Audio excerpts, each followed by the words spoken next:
Comparatively কম আছে, আমাদের 100 থেকে তো অনেক বেশি, বাট 4 এর থেকে কম আছে 5500 ডিগ্রি সেলসিয়াস সূর্যের বাইরের পর্ষদে পাওয়া যায়। আর এটার ব্যাস কতটুকু সূর্যের, এটা মুন থেকে অনেক বেশি বড়, তাই ডিসটেন্সটা বেশি হওয়াতেও আমরা কম্পারেটিভলি এটাকে বড় হিসেবে সূর্যের মধ্যে বেসিক্যালি আমাদের আমি বললাম গ্যাস পাওয়া যায়, গ্যাসের মধ্যে সবথেকে বেশি আমরা পাই হাইড্রোজেন আর হিলিয়াম। তাদের পার্সেন্টেজ বলা আছে হাইড্রোজেনটা বেশি আছে 74% আর হিলিয়ামটা কম আছে 24%। এখন সূর্যটা তো অনেক বেশি উত্তপ্ত, তো কি মনে হয় তোমার সূর্যের বাইরের জায়গাটা বেশি উত্তপ্ত হবে না ভেতরের জায়গাটা?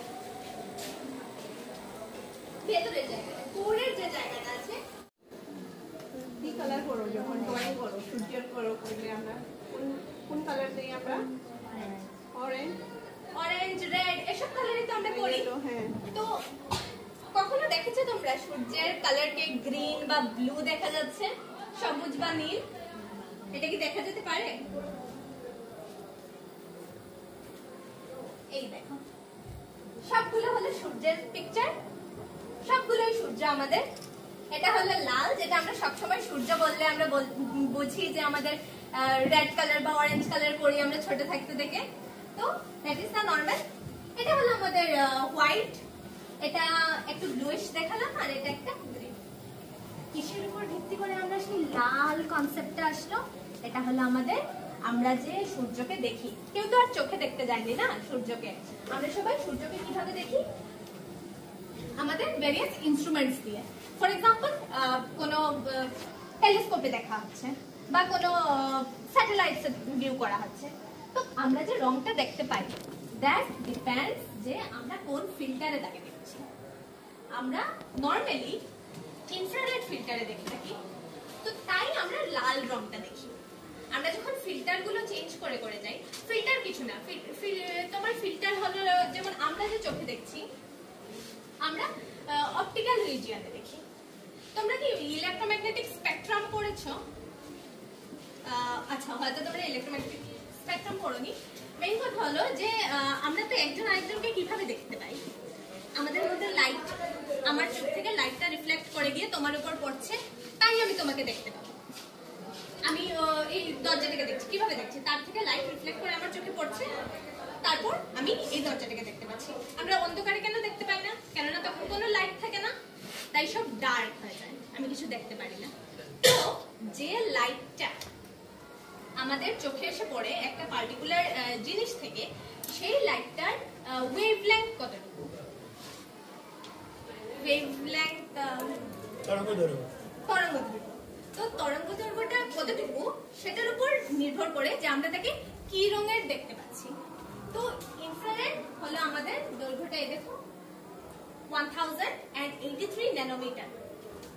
সিমিলারলি অপটিক্যালের আলাদা আছে 750 to 380 ন্যানোমিটার, আর আমাদের আল্ট্রাভায়োলেটের এক্সরের আলাদা আলাদা তরঙ্গদৈর্ঘ্য আছে।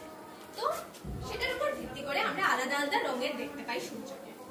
তো এটা আমাদের সবথেকে বেশি ইনফ্রারেড, এটা অপটিক্যাল, অপটিক্যালে আমাদের হোয়াইট দেখা যায়, আর এটা আল্ট্রাভায়োলেটে আমরা ব্লুইশ দেখি, আর এক্সরেতে আমরা গ্রিনিশ দেখতে পাই। ঠিক আছে, নেক্সট হলো সূর্যের জীবন। তোমাদের কি মনে হয় সূর্যটা কি সবসময় এরকম থাকবে আর সব দিন কি এরকম ছিল? তবে কি হবে তারপর? বা সূর্যটা এখন যেভাবে দেখতে পাচ্ছি আমরা, তার আগে সূর্য কেমন ছিল? কেউ কোনো আইডিয়া?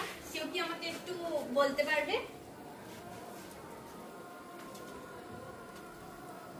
দেখ, আমাদের যখন প্রথম যে কোনো তারা হয়, মানে ফর্ম হয় যে কোনো তারা, প্রথম কিন্তু সে এরকম লাইট ছড়ায় না।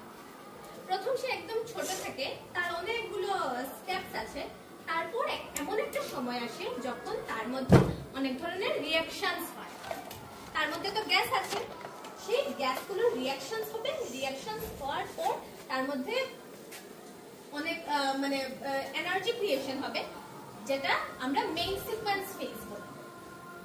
তো ওই আমাদের যে সূর্য আছে সেটা এখন মেইন সিকোয়েন্স ফেজে আছে, এন্ড মেইন সিকোয়েন্স অনেক বছর চলে, মানে অনেক বছর সে একটা তারা হিসেবে কাজ করে।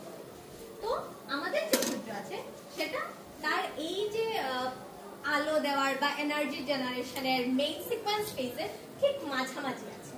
মানে যখন থেকে সে এরকম, মানে আজকে আমরা যেভাবে সূর্যটাকে চিনতে পারছি, সেই কাজটা শুরু করেছে যত বছর আগে থেকে চলছে, ঠিক আরো তত বছর সে এই কাজটা করে যাবে। তবে তারপর কি হবে? তারপর এটা আস্তে আস্তে কি হবে, আকারে বড় হওয়া স্টার্ট হবে। তার যেটা এখন তো কত বেশি এটার টেম্পারেচার আছে না, অল্প আগে আমি বললাম কোরে আমাদের কত মিলিয়ন মিলিয়ন ডিগ্রি সেলসিয়াস দেখতে পাচ্ছি, বাইরে আমরা 5500 মিলিয়ন ডিগ্রি সেলসিয়াস দেখতে পাচ্ছি। তো তারপর আস্তে আস্তে সেই যেটা টেম্পারেচার আছে সেটা ঠান্ডা হতে থাকবে, টেম্পারেচারটা কমবে, কিন্তু সে আকারে আরো বেশি বড় হয়ে যাবে। এত বড় হবে যে একটা সময় আসবে তার পাশে যে 8টা গ্রহ, তার সাথে উপগ্রহ, অ্যাস্টেরয়েড, কত কিছু আছে, সবকিছু তার ভেতরে যাবে। এবং সেই যে স্টেজটা আসবে সেটাকে আমরা রেড জায়ান্ট স্টেজ বলবো। তারপর আস্তে আস্তে তার টেম্পারেচারটা আরেকটু অল্প অল্প অল্প অল্প করে বাড়বে এবং সেটা আকারে আরো ছোট হবে।